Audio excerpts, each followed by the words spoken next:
Welcome everyone back to the HR Exchange podcast. My name is David Rice. I'm your host for these things. I'm joined today by Andrew Saidy. He is the head of employer branding and talent mobility at Seagate Technology. So welcome, Andrew. Thanks, David. I'm very happy to be here. All right, so you're going to be speaking at our Future of Work event, and I wanted to talk to you about some Future of Work topics but ahead of that. So I wanted to start, we talk about the future of work, and I think people envision the Jetsons, right? They envision, it's like those stock photos with the guy reaching into a pool of data or something, So it's sometimes hard to envision something as big as what the future of work looks like. So when you look at the pillars of kind of a future of work vision, what is it that you see?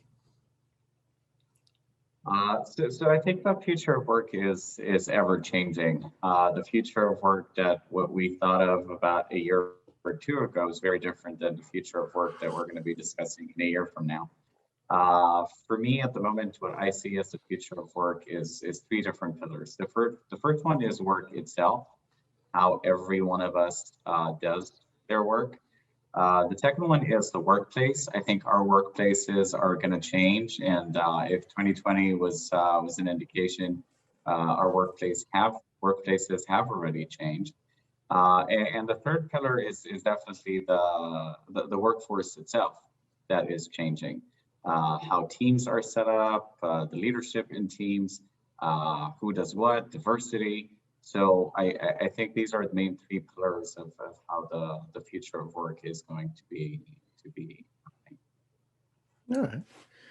And, as we look at, obviously the last year changed the way people think about, like you said, the future of work, not only from the perspective of how we work, but kind of how we interact with one another. So I guess my next question is, what is the biggest shift in the future of work conversation, in your opinion, since this time last year? I think the shift has been structural. The shift has definitely been substantial. A year ago, or maybe a bit more than a year ago, in 2019, where we're all discussing the future of work, things like flexibility at work. Could someone work maybe 1 or 2 days from home?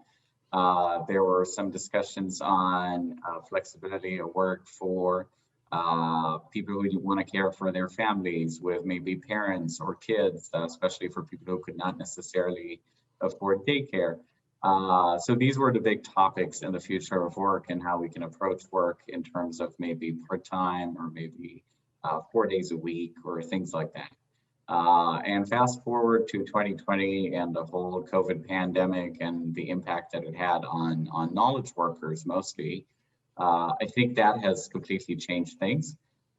Today, unlike what we were discussing about a year ago, the future of work is, can you be remote? Do you have to be in an office? Do you have to be attached to a physical office, or could you work from anywhere? So these are some of the topics that we're discussing today. Do you need to have all your employees in one location? About a year ago, the companies that were more advanced on the future of work were starting to have different hubs in different countries to say, well, we don't need to hire all of our employees on the West Coast or on the East Coast. We can maybe hire someone in Europe or maybe someone in India with different costs and different attributes and all of that. And back then, that was very unusual and very avant-garde. Now, fast forward to today, this is happening everywhere. I'm a testament to that. I was looking for a move from my previous role because I wanted to move to France and move from Boston. And I was surprised by how fast I found a global role in an American company that is based on the West Coast, with a team that is spread all over the globe and a team that is growing. So I think that is part of the future of work that was not in the books in 2019. Yeah, absolutely. I agree. When you talk about how companies reacted to the pandemic, I think kind of how they've reacted to that, other issues in society that have gone on in the last year, it's really affected their outlook for the future in some ways, from an employer branding perspective, I guess. So from looking at it from there, what have been some of the most important lessons learned, I guess, in recent times? Yeah, that's a very good question. A few years ago, Josh Bersin, a very prominent HR analyst, said that the war for talent is over, and talent won.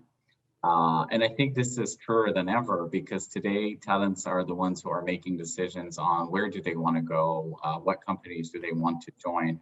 And what we see in the research that is out there is that most people are making these decisions based on culture.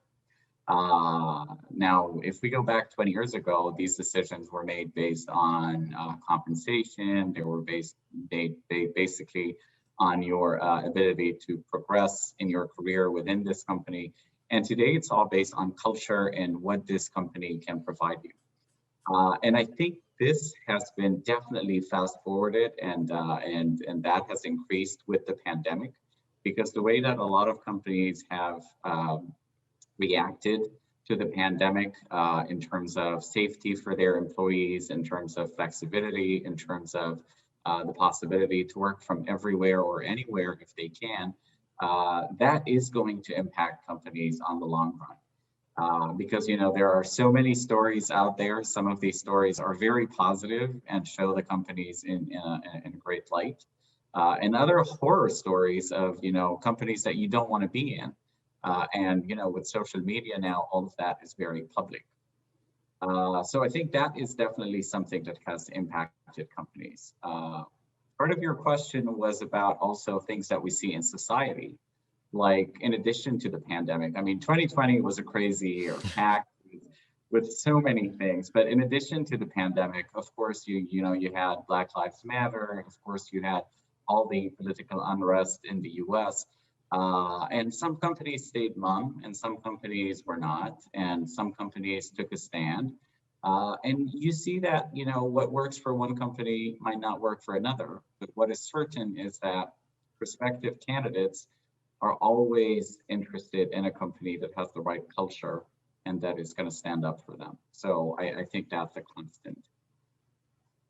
Yeah, no, and I 100% agree. I think it's playing a bigger role than ever.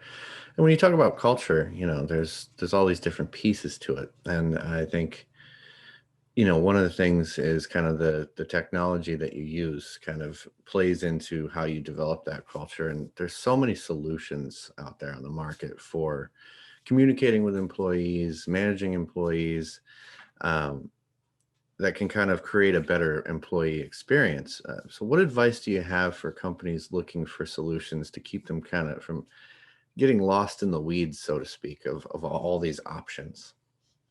Sure. You're absolutely right. All the technology that we have in place is impacting the culture. That is for sure. A few years ago, I think all this digitization was seen as an add-on to companies and nice to haves, whereas today these are definitely shaping the culture. The Zooms, the Teams, all these technologies that are making connectivity easier and collaboration easier, from Slack to Monday to all these other tools, they are definitely shaping the collaboration culture in organizations and how we work together. As you pointed out in your question, there are so many.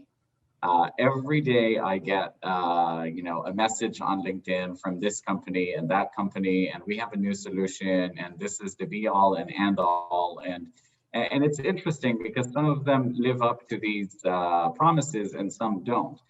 So I think two things to keep in mind when you are putting in place a technology. One is the return on investment much more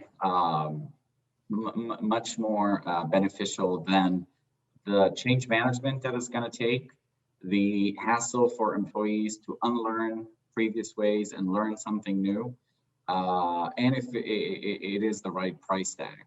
Because we implement lots of technologies in many cases, and we don't consider these three things. And all of that is definitely helping the employee experience. And the second big advice for me would be the interoperability of these technologies. Because the caveat of having lots of different technologies is that you get to a point where many of these technologies don't talk to one another.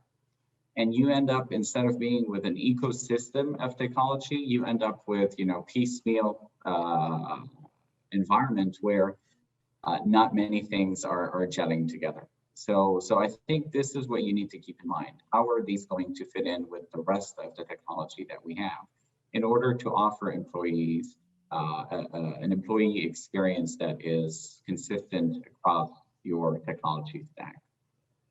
Yeah, absolutely. From a people analytics perspective alone, just getting all that data to integrate is massive. Um, so when we think about how we manage talent, one of the things I wanted to ask is what changes do you see for the future in terms of developing people, kind of career planning, talent mobility? Have the current conditions, have they affected how these things are being viewed? Absolutely. I think we cannot develop talent the old way of doing things anymore. I think 2020 was the year of rupture in the way we develop talent. A lot of these talent development programs that we had in place were ones that where the manager or the talent management function in an organization had a big say in how we manage talent and the succession plans that we used to put in place and all these talent reviews. I think that is gone. And in many companies, it's not gone yet because, some companies were not quick enough. But in the next few years, I think this is going to be gone and everywhere. Today, the imperative is for employees to own their careers. You own your career within an organization, and you own your career outside of an organization if you don't find your place anymore in the organization. And with that in mind, us as organizations need to offer employees the tools and processes and policies in order for them to own their careers and manage and drive their careers within the organization. And that is, in a way, moving things upside down in how we used to do things. But that is certainly the future of talent development in organizations. And the great thing about that is when you act like an owner, you do the right things for you. And when you do the right things for you in an organization, you are typically maximizing your potential, you're maximizing your output. And by maximizing both of these, the company is benefiting from you because the company is getting from you the most it can get. And so I think it's a win-win for everyone. And if you get to a point where you can no longer drive your career within an organization, you own it and you can take it somewhere else. That's good advice. Um, so I kind of the last thing I wanted to ask you, is as we move forward, work models they'll continue to evolve. So what are some of the biggest developments that are coming, in your opinion, when it comes to how people get work done? Uh, the biggest, I mean, of course, there are many things that are getting different in how people get work done. People are getting things done remotely. People are getting things done with maybe less meetings. People are getting things done more in small batches and collaboration with teams.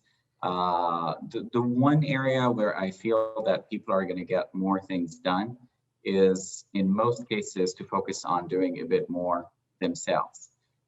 Today, a lot of people have this Zoom fatigue. A lot of people have these Teams fatigue.